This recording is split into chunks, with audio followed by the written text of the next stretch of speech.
tried it? Anybody tried it already or? No? Okay.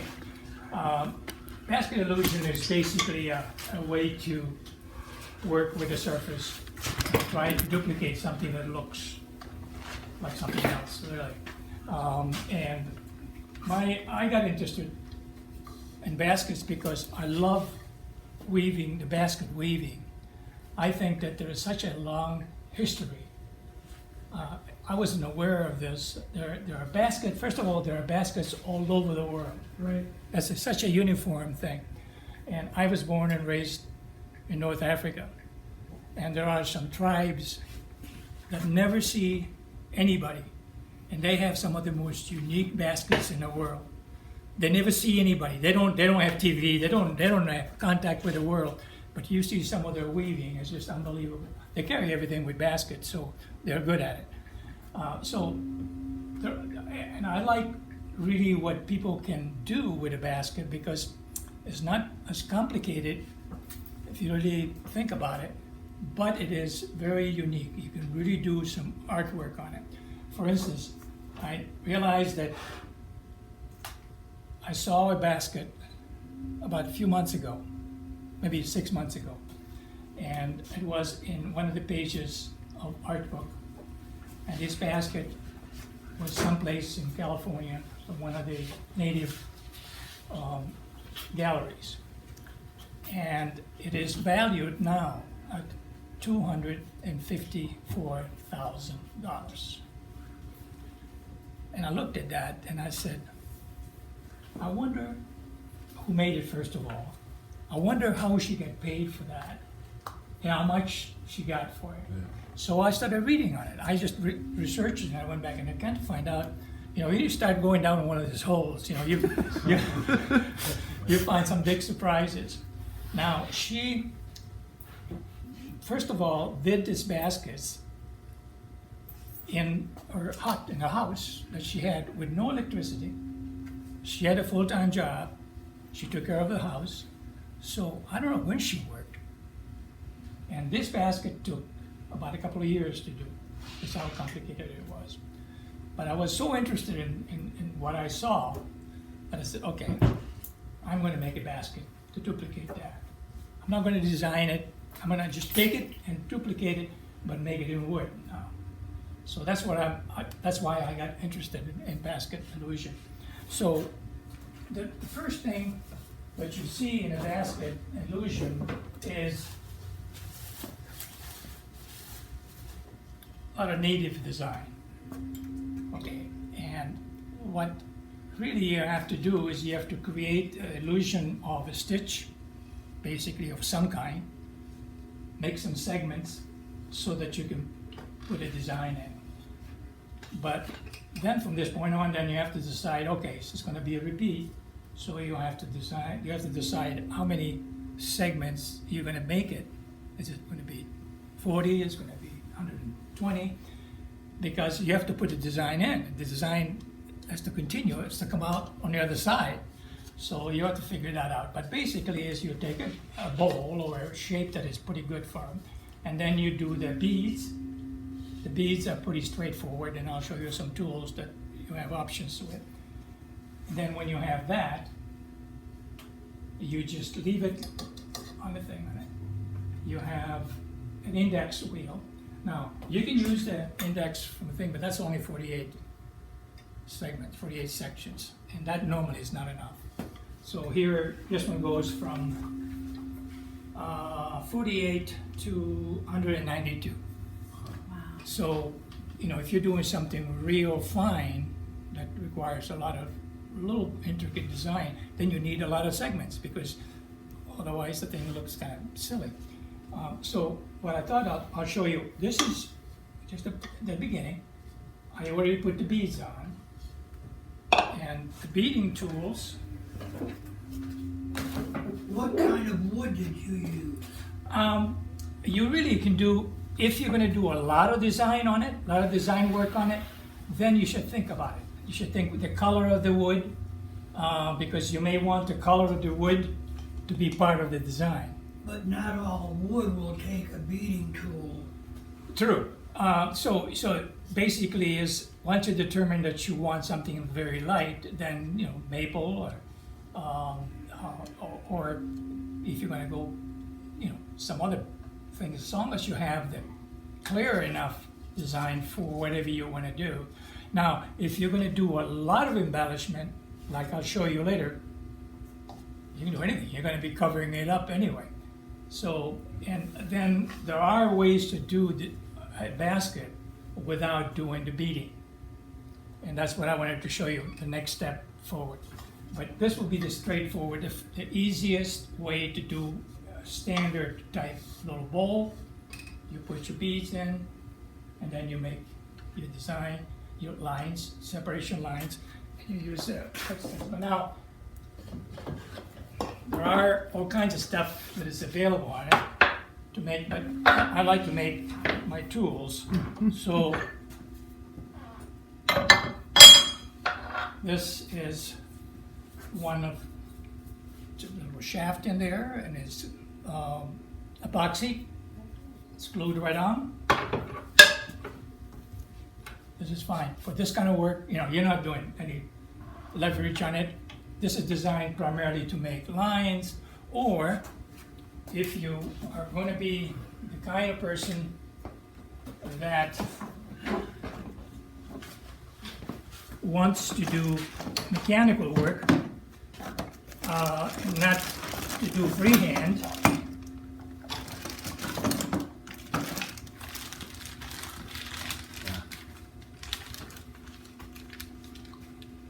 and you do a little carving and you want to do some lines across, you take your carver, you mount it on a flat base, and you use the sled to do your work. If you want to do the actual seam line, and you want to do it, you want to do the burning,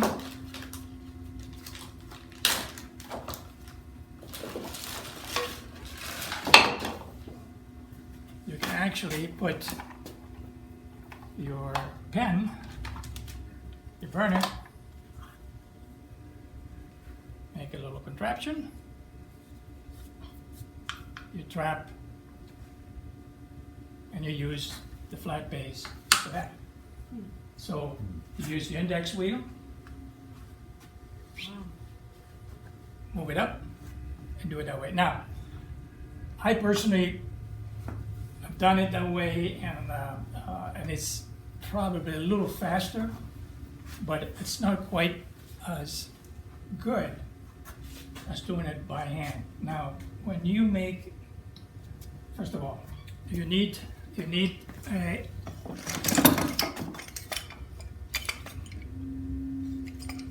oh man, you need, this stuff is available. You can buy all this, but again, there's no reason why, you know, all of us can do this kind of stuff. It's not that demanding. You need something to stop the wheel, whatever. I got all that shit.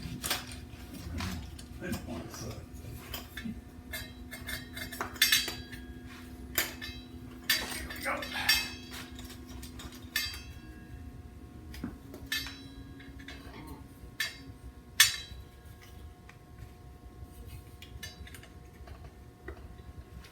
Okay, I'm not going to get it too tight. I'm just going to get it secured.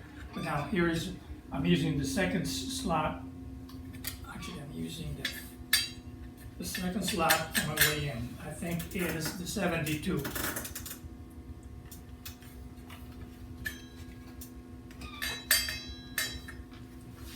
There we go.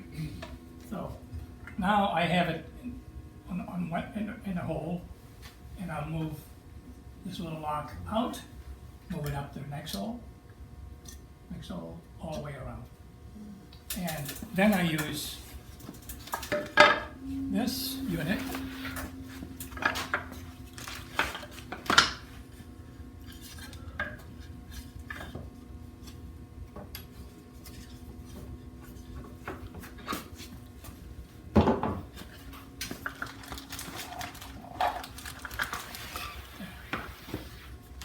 this unit to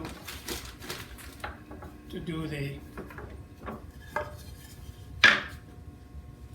All this is two-phase tape. Okay, so I'm gonna set it up right for you to see.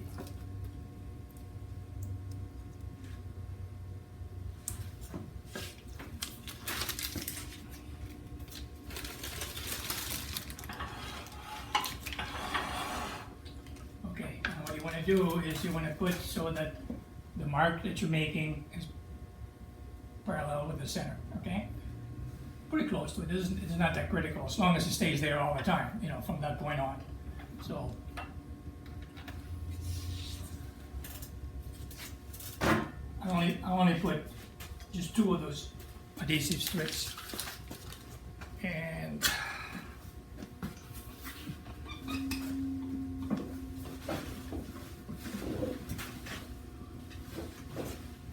see if I can find a pencil now.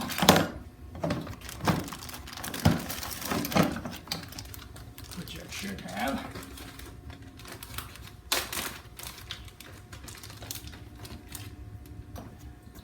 Okay, so all I do now is I take pencil, keep it again as flat as possible, mark it from here all the way across.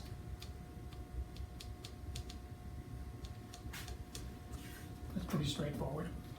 I'll make another one so you can take a look at it.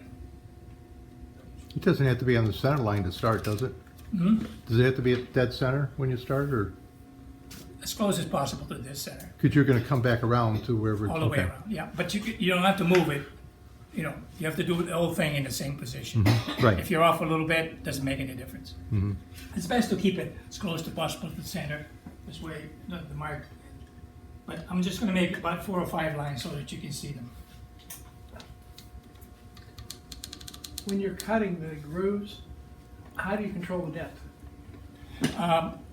The depth is controlled by the tool itself. Okay. You can only extend so far out and that's it. Yeah. Basically is there are some Okay. carbide and there are the old-fashioned, which I still favor the old-fashioned ones. Anyway, so you could pass this along, but anyway, this is one of the bead cutters.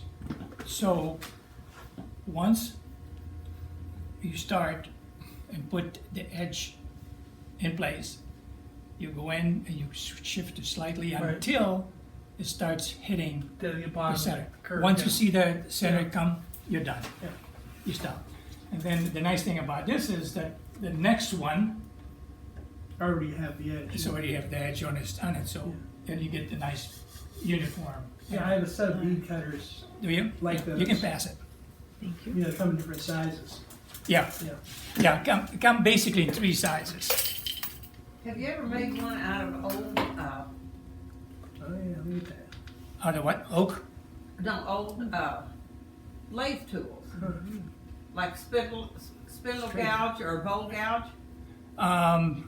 No, I haven't, but I have Somewhere, done. about I've 6. used a spindle There's 6 of them. gouge to make the bead. There's just tentacles. Well, Yeah. there's supposed to be some way you grind an old one that's too But short. actually, you don't have to. You don't have. You can. A spindle gouge will work. See them already.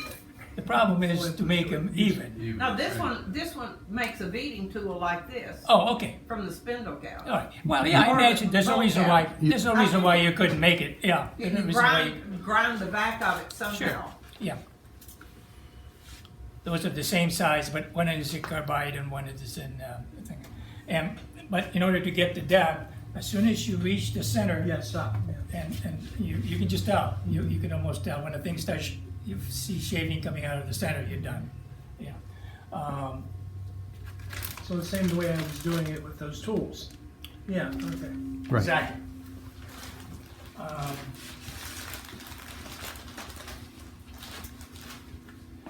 Now, once you've marked this one all the way around, I still like to, you technically can take, instead of marking it, you don't have to mark it. You can actually do the burning. You know, you can actually do the burning all the way to in one pass, you don't have to mark it. I still prefer to take this out. You know, I already separated it then at that time. I get my easy chairs, long chairs, and I get the light right on it, and I get the thing in my hand, and I can just make, because there is a problem I noticed when you make things like this, and you make them too precise, you know, you make everything perfect, it just doesn't look like a basket. It looks like something that, you know, somebody measured, you know, and it doesn't look real. And really, you can notice it, the eye picks it up, because you actually intentionally, you have to sometimes just do a little bit more on one side, a little bit on the other, so you have a little bit of a difference, like a stitch has not gone through exactly that way you expected. So I found that doing it by hand, separate, is better. Now, this is an old razor tip burner, and I only use it for this purpose. It's not really that good, you know. It's not, you can't do anything fast. It doesn't have a lot of heat on it, and I have a couple other burners, but this is just the right amount of temperature. One thing that I want to recommend is if you start using your burner and it's too hot, what it'll do is it will kind of create a little smoke and cover the segment. So when you go and use your pen on it, you either have to clean it, and if you clean it, it doesn't look good. And if you leave that smoke that builds up on it, then the pen gets a little muddy. So, you know, it's a little thing that, you know, you pick up, that you learn that as you go along. But this is basically, you know, if you wanted to really do the first one and not to mark it, and do it, and again, this is one of the curved bead burner. There are 3 sizes, and I can show you that. You can probably, well, you can come up and take a look at it here if you want to. Yeah, there we go. How do you apply the color? The color is a felt, it's an archival felt pen, and it makes a difference what you use on that. The pens I buy from Bic, and they are a couple of bucks, $1.85 or $2 when I buy them on sale. And they have 3 different size pens. They have a felt tip that actually goes real fine. And then they have one that has a guard on it, a metal guard, so it keeps the pen very, very, very tiny. So if you have to go, and then there is one that has a larger thing. So there's 3 sizes. And the nice thing about the middle one is the one that I use the most, is you can take the tip out, turn it, and there's another tip on it, and put it right back in. So you get twice the amount of it. I have another question, and if it's not the appropriate place to ask, tell me. How do you do the inside? Okay, well, Thank you. you notice that I didn't put the inside on this one. Yeah. Okay. The inside is a different ballgame. Yeah. It's to cut the groove. And talking about a tool, I made a tool to do the difficult part down here, when it gets down here, because it changes direction. Right. And so that one is not that bad because it's still hollow. But I'll show you one in a minute here that is basically this big, and it's got to go inside and do the inside. So it's a little difficult. The inside it demands a little bit more to get a unit, again, to get a nice uniform thing. Yeah. You know, you can make them, but you got to be careful. You figure Yeah. $1,500. Wow. Okay, so 3 weeks. once you've done this, then like I say, I take it out. Yeah. I take it out and I do it on my chair. Now, we can just start this and show you one run with that. As a matter of fact, if you want to try it, you come over here and try it. You're welcome to it.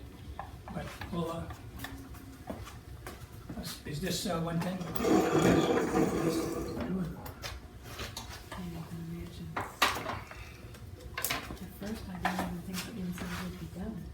Okay, when the pen comes back, I'm going to try it. I'm gonna try that. The nice thing about the carbide is that you actually do a regular tool rest and you just keep it nice horizontal, just slightly above, slightly above. Now, with the other bead cutter, you take your tool rest and you put it way down to where you're actually going to go, and you have to hold that cutter. It doesn't. When you look at the cutter, you think you're going to be doing it. The natural thing, you think, yeah, you're going to be doing it this way, but it's not. You're cutting it this way. So you basically hold it up like that. That's why it doesn't have a handle on it. It doesn't require, so like that. So you put this one almost horizontal to the cut, and you use this slant to make your bead. So in effect, you're using the tool upside down. Technically, yeah. And the way you sharpen this with a little diamond plate, Right. you just barely have to touch it up. I've had this one now for, I don't know, many years, but it's still almost identical in size. Now this is basically pretty much what you do carbide bits. You just keep it nice horizontal. You go in and you just slightly jiggle it a little bit, and you watch the crown. You watch the top of it, and then when that top starts shaving, done. You're done. Yeah, I discovered that using those tools, Yeah. making beads, yeah. Now, I have done with the carbide tip, I have put this on the side to do the inside. Ah, Oh, okay. Okay, so I was able to follow, because this has got to go in, pretty much Right. perpendicular to it. So, you come up with the little tricks, like that. If I can get that pen, I'll run, I'll run a bead on it so you guys can see it. Okay, so, If you're gonna cut this here, we're gonna begin.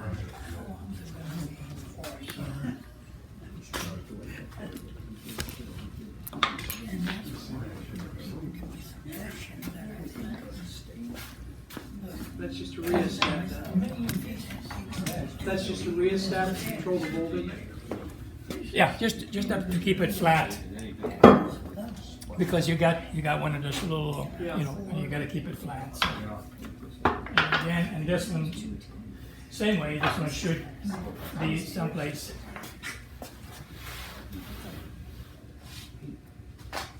Someplace in the center, approximately. Again, it's not that critical, but closer you get it to the center, and the better mark you get. So, all right, let's see what we can come up with.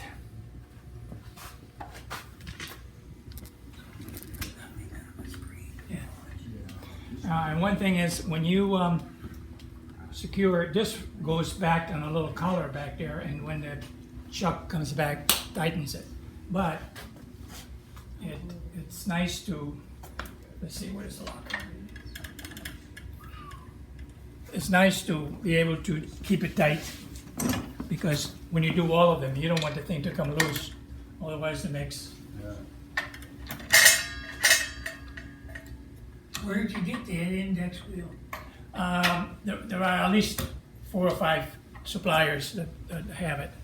And I can't think in particular who I bought it from, but if you look it up, it's really readily available. And it's not that expensive. It's really not that bad. What you know is I take a piece of brown plywood and I draw it on paper and I glue the paper. Okay, I'm just making a mark now. You know, See what I'm doing? yeah, you know, lock it up and then go to the next line and lock it up. That's just. So that's not only burning the wood, but it's also indenting it, it's going in a little bit. Yeah. Right. Okay. Yeah, because you want, there's another, before I forget, there's another thing that you've done on this one. When you make the bead, you should, on the bottom of the groove, you'll have to kind of rub it so that you don't have raw wood, just because otherwise, if you make the felt tip will not stop there, will kind of bleed through to the next one. So a way to do that is take some Formica. Formica and run a lathe on it and run it until you see a little dark on it. And what that does, it kind of finishes the bottom of that groove, so when the ink gets there, starts there, and you'll get a nice defined line and everything. And really, I haven't found anything that works better than this. I mean, you just take an old piece and shape it up so that you have a couple of different areas to go in, and you can shave it off on the side so you don't have too much thickness on it. And if you burn that, then that thing will nice finish. When you cover that, it'll stop right there, and the next color on the other side is not going to interfere. If you don't, you'll have a little bit of bleed, and it may show. But on the ink part, see, the nice thing about this is you're running the sled, and you have it just particularly set. Now, okay, the next one, now you've moved it up to the next hole. And he's rocking it back and forth, so you're hitting both sides of the groove. Both sides, and the more you have, and the thing is, you don't want a real burn. You want to get a nice line on it. So again, when the ink gets there, stops to that point.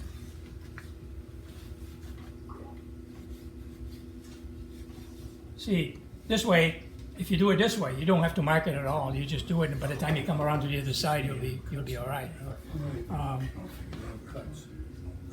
So once you've done this, then I part it, take it out of here because it's still on the chuck. I part it, and then I'll do the inking separate. Now, the design is something that you have to do a little planning on it, a little thinking on. Because what I usually do, I put everything down on paper. I'm a little anal retentive about that, but before I start, I usually know what I want. I design it on paper. This way then, but now this has got to fit within the number of things that you have. The circumference. Otherwise, you're going to come around and all of a sudden, where this is supposed to be here, it's not going to meet, So you got to be careful. So you know how many grooves you have all the way around. That's what you have a number. So You mathematically divided, calculate. whatever design you put, it says divided by 12, divided by 5. So you make everything fit within the 12. So when it comes around to the other side, And there are simpler things. You can do like this one. That is the first one I made. And if you really look in this, you see here there are two eyes, and there is the little mouth. This is a snake. If you look at it, it repeats itself around. Now I made the next one that I made. Not only it has that, but it has two holes because you have the thumb coming out, and it's a little bit more defined. I mean, you really see a snake. In addition to that, it was a little bit bigger, and then the lid has the coil of the snake on top. So you can play with that. But here again, I mean, you just have to see. If you look at it, here it is. There's 1, 2. So you count those. Maybe that's 12. 12 comes around and hits just exactly where the other one left off. And then you add these other things. But you can do something elaborate. You can use the color, or you can use the pattern only. Until you know what you. And all you're doing is doing a grid. You're doing a grid for the bead and a grid for the separation. And it doesn't have to be the shape. You don't have to worry about making it smaller. I mean, it's ridiculous. It doesn't make any sense. Just do it straight down like that, and you know that you're going to do, 1, 3, 5. So you go up to the point, and then when you get here, so 1, 2, 3, 4, 5, and then A nice thing to do about that is then you take your pen, and you, whatever color that is, and you put one dot, so that you know where that is. And the same number of segments in every row. They just vary in size. Yeah. Yeah. The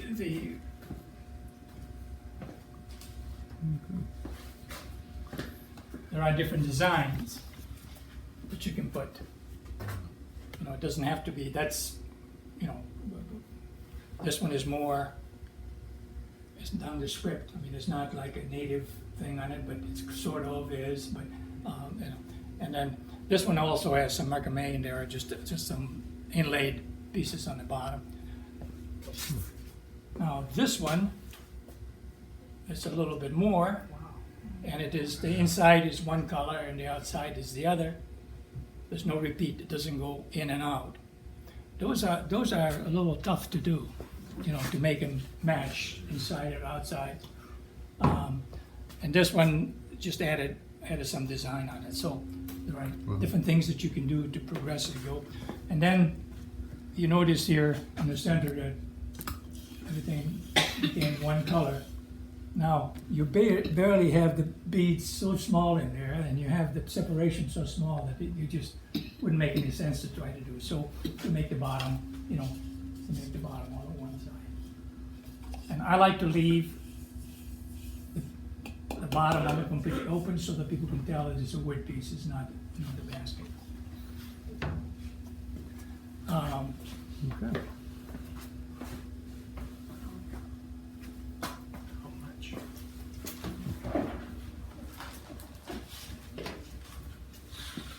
Now, the next way to make a basket is to kind of take and sort of duplicate a little bit what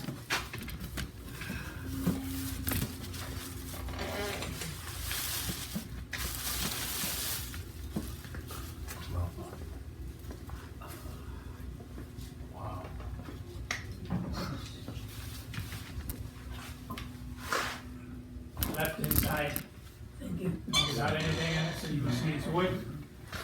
Now, this doesn't have burning in here, there's no seam, but it looks like it's a woven thing. That's what I tried to duplicate. Something like this. You can pass it along here and tell. Now, that is not pretty much, it's an abstract, it's not really a basket shape, a common basket shape, but it is, you know, a basket.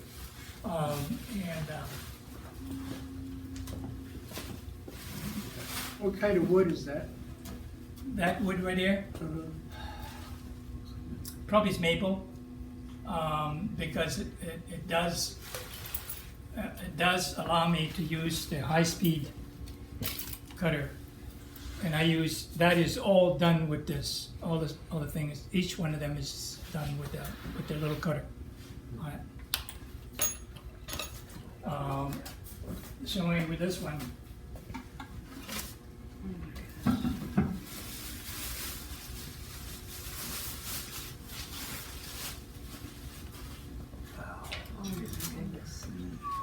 This is a duplicate of the one that I told you about.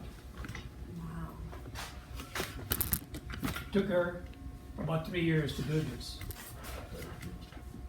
Each of this represents what she did, go in, around and out, and around and out, all the way up. And this one being handle retentive that I have, I've done the inside too. Of course. You can sell that for about half price. Matches the outside. And the name of this lady that did this is Carrie Bethel, and she is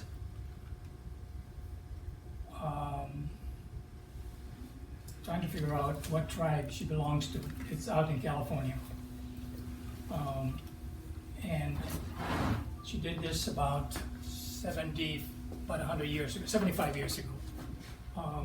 She's been gone for quite a while. And I think she sold that basket and she won the prize for it. And it was $123. Oh my, really? She won first place at the whatever, thing. And the equivalent of it is, like I say, it's in a gallery and it's worth now, passed through from people to people, that bought it from one another. It's up to $243,000. So that's a wood replica of what she did. That's a replica of it. I'm probably a little bit, just a tiny hair smaller. But you see here, there's no burning here. Right. This is all, I still did the beads all the way around to give me a uniform thing on it. But what I did is each of these little cuts are done with the high-speed cutter.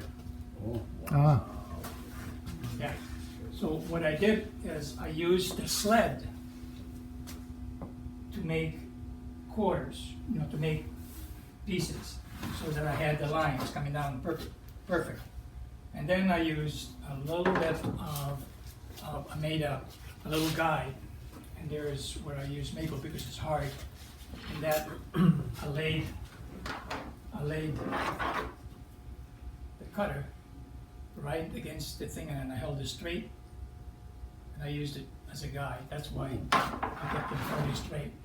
So I had maybe every 10 or 12, I had one line going all the way down, done with this. So I had a line, and then I matched up the point to point so that, And then the inside too.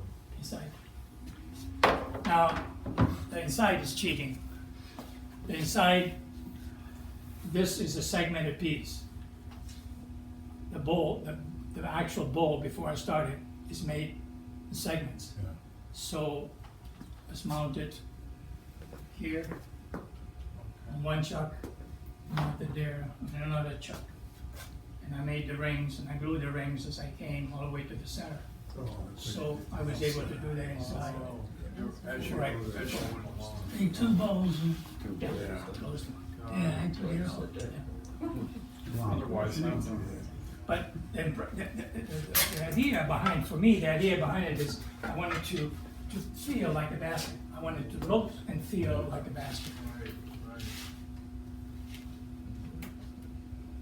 How did you get the lashing on this little one? Or the edge, lashing? Yes, okay, that, again, I used the sled, I used the disc, and I have the grill. instead of having this router, I have a bit. I have a bit into the unit, Uh-huh. okay? And I put this one so that I just don't mess up on it. And I had it set up in there. One, moved over, drill it all the way around. And then once it was drilled all the way around, then I actually used thread to do it on. And I find that, especially on these kind of baskets, and on here, for instance, you can see on this one, this is really effective, it really looks like a basket. This the same way with that. I try to do those on regular baskets. See the tread all the way around.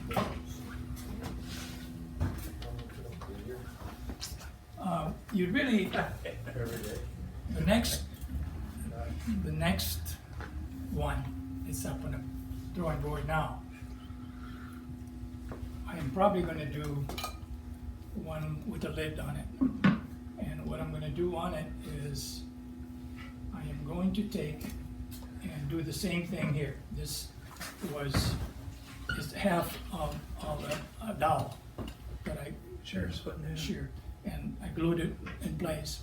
And I had the little router that I had mounted on there. I just made a groove for it to fit in there. After I'd done this, what I'm going to try to do is I'm going to try to do a woven thing put it on before I have that flat and do an actual woven things. And what I'm gonna use is, and I've done it on another job, you know, edging for furniture, you know, you buy that edging that is pre-glued, you know, and that is very flexible and it's uniform, and the glue is uniform all the way. So I'm gonna figure out if I can find a way to shear a very thin line out of that. And then glue, start in one place and glue it. And so since it's so small, it's gonna be flexible enough for me to come around the corner. And then do maybe say 7, and then one across, then 7, one across, and go all the way around. So you actually you have the weave on it, done on it. So that's my next thing. So the only reason why I'm showing you this is because you can take it to any extreme you want. And I don't think there is anything wrong with a beautiful, you know, native basket design. There are some beautiful designs that you can get, and you just can go in the internet and see all kinds of pictures. You can have a wedding basket, a Navajo wedding basket, which is white, mostly white, and has a woven pattern, specific pattern that has an opening. I mean, there's a tradition behind it. And it's really not that difficult to do, but if you do them halfway close, I mean, they're really wonderful, they're really nice. There are other ways to make these, and it's to take and make it look like a bundle of weeds, you know, and then cut the things on it, so like, you know, they're in the stack, one on top of the other. So, I mean, it's unlimited, it's unlimited. My biggest thing is, I love to see what somebody came up with traditionally from the you know, way back. And if you take a look at some of the weaving that some of these people did, just you know, it's just remarkable, really so well. And they have to prepare all the material. You know, they have to the reed that they get, the weed that they get. It's got to be just right. It's got to be the right amount of moisture on it for them to do around, so that, you know, when it dries in place. So to duplicate that, to make it look like close to it, you know, it's quite a challenge. But I think one of the things that you can start with is, if you're interested, is come up with a little bowl like that and do one little section. Do like an accent, you know, section, a ring, and make it like 5 or something like that. Yeah, And just then- put like a band on it. Yeah. And I've seen it done on plates too. So. Yeah, and it's beautiful. I mean, you know, it just makes, all of a sudden it's a bowl, but then all of a sudden it just, you know, you really make it kick out. The biggest thing with these is try, when you turn them, make sure that they're dry. You know, don't do it with wet wood, because when you go back, then, you know, by the time you go back to try to do something else to it, you know, you won't be able to make the beads, because, you know, they'll just jump. So try to use dry material. And if you have dry material, then the groove will stay in place, the bead will stay in place, and the markings, you know, well, let's take out and see what that little line looks like.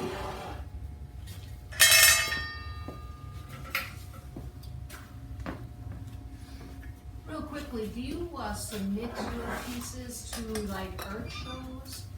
I used to go to about 4 or 5 art shows, which you have to be juried, Right. and got to the point that it just became work again, you know, and I just didn't want to go back in business again. It's, you know, to do the sales shows are quite time consuming, and I have an exhibit that I made. I used to be in an exhibit business, so, you know, that was my business, and we used to do trade shows all the time. So I just don't want to, you know, do that.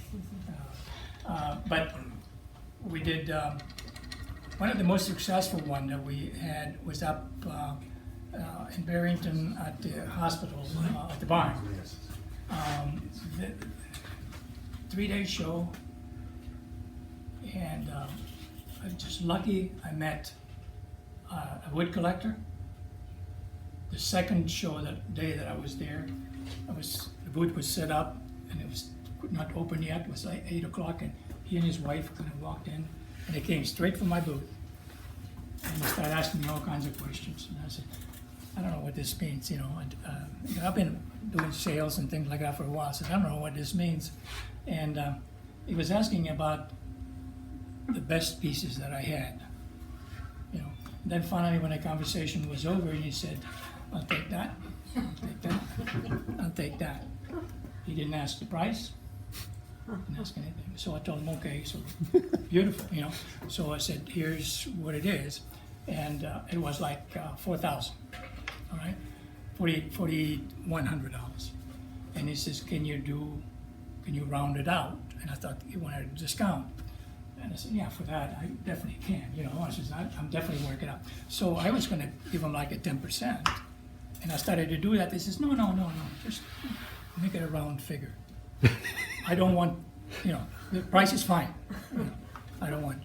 And so John has been buying stuff, you know, he calls up once in a while and says, what do you got new, you know, and he buys stuff. So the sales were there, you know, but man, after you get everything ready, you gotta have enough inventory.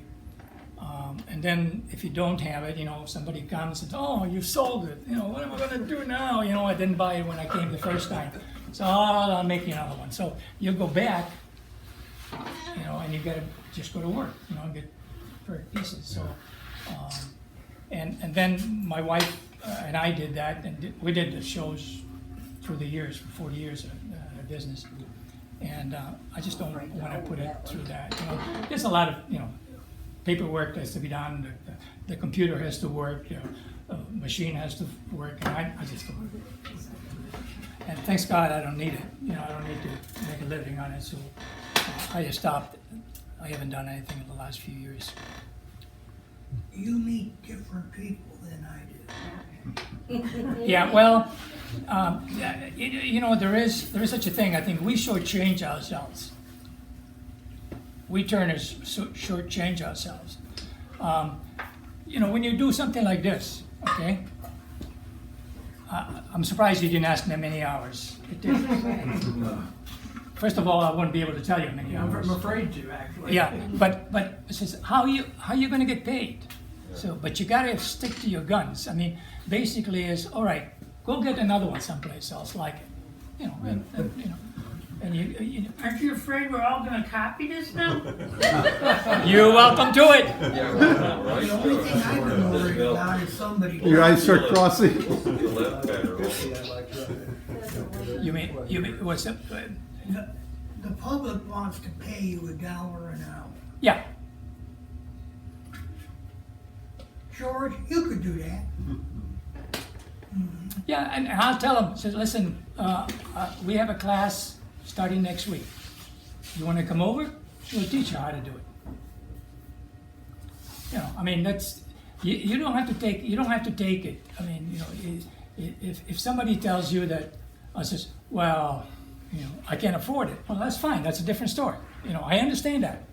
You know, but I have something else for you that you can afford, but not this one. This one is going to be $600, and you know, and it should be $1,000. Oh, yeah. So you know, that's the only way you look at it. You know, and if somebody comes in and low balls you, that's the way it's going to be. You're going to have to accept it. Most of the time, and I do crazy things. I do stuff. I'm in a kick now of doing this, but I've done things like I make a big coil spring, like you see on a big vibratory plate for concrete. You know, big coil like that. Just because I wanted to do it, and I make the base, and I make it look like brass with bolts and everything on it, and I put it on the booth. I mean, who in the heck is going to come and buy that? I mean, you know, what? Sure enough, though, somebody comes and drops it and stops, you know, and you have to look at it. Stops it. And they come back and they say, what is that? And of course, it looks like a rusted spring, you know, because I did metallic reactive paint, and I have the brass looking on the bottom, and I have something that looks exactly like a bolt that circles and it's empty inside. And before I closed it, I filled it with lead. So when you pick it up, it's exactly like the piece that you would, you know. Now, that piece sold. In fact, the guy that bought it became a friend. I mean, he just as a body shop, you know, and he just couldn't pass it. I mean, you know, but to him that was it. And you got to be able to tell a story too. I mean, you got to have a reason to do what you're doing. I mean, you got to have you know something like that without talking about her doing something like that. It's okay, you know. But when you start relating to what it means in the background, Context. it does make the difference. It does make the difference. And the thing about it is, look for things that people don't do. Do something different. You know, challenge yourself and do something different. Or even if you do something that everybody else does, just put your spin on it. You know, put something. Put the little lacing in there on the top. You know, I mean, it's just something. Make it unique for yourself. Sure. Okay. But embellishment, there's a lot of potential for embellishment here. You can take it, you know, you get tired making bowls and all of a sudden he says, well, I'll take this bowl and it's got a nice shape. I mean, and again, shape is important. You know, you gotta have proper balance. But if you put a little bit of basket illusion on it, you just all of a sudden you have a different product. Yeah. Very good. Okay, thank you. Thank you.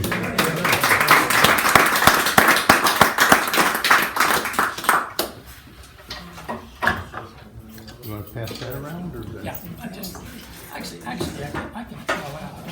What I was gonna do is, somebody wants to take it, yeah, and do it. And go blind, and then. Would anybody be interested in taking it and finishing it? Take up so many pieces, so This is the burn. a 100 pieces, you might get 25 pieces. Now, where did you get your little arch burner?